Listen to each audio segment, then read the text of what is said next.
Okay, change it around a little bit. Now instead of the light bulb in the water, we put the spark gap down in the water. Get a real tiny gap, because we're only dealing with like 130 or 140 volts or so.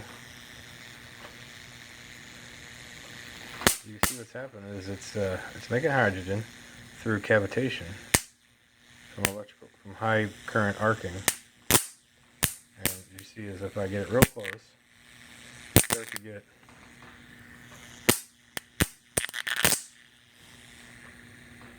put it down underwater here. There we go.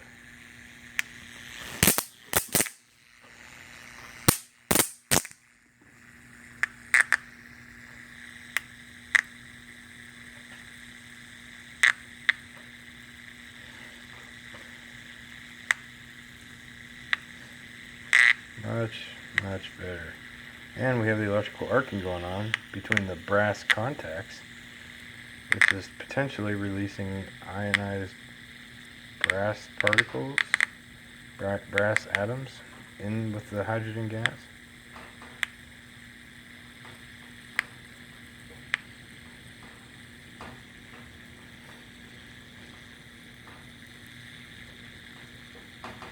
Definitely more hydrogen than we were getting with just a regular cell.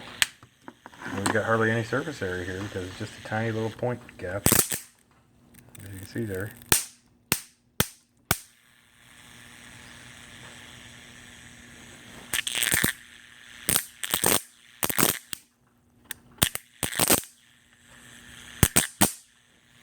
This is definitely a lot more manageable, controllable state than trying to do this with flat DC, or obviously you can't do this with AC because it's a straight AC to neutral because it would instantly short circuit. But we can take it through a series capacitance AC and do this, and it does work.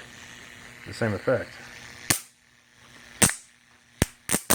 But by adding a DC capacitance in parallel section, you can get the cavitation and hydrogen generation much easier.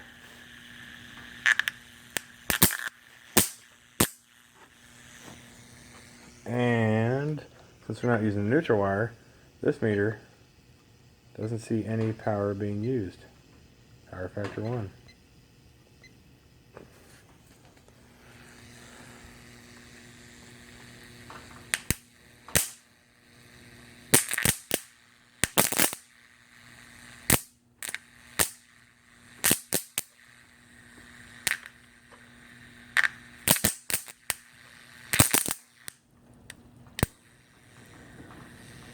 So, more capacitors here could certainly supplement a lot more current to be able to sustain a much more stronger arc under the water.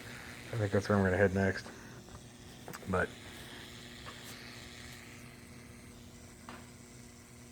that's all it is.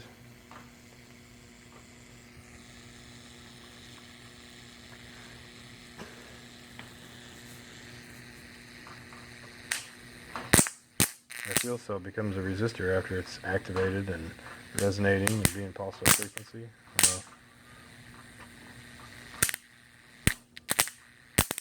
This is a water capacitor that has a certain resistance based on the dielectric breakdown of the water between the tiny surface area of your contacts there, the shortest points. So it's very low. The lower it is, the more cavitation we get.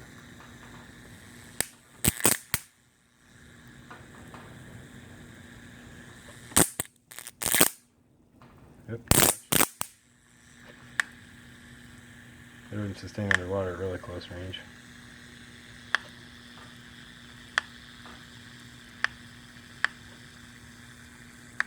Just need a little bit more capacitance here, and I bet we'll be able to sustain it.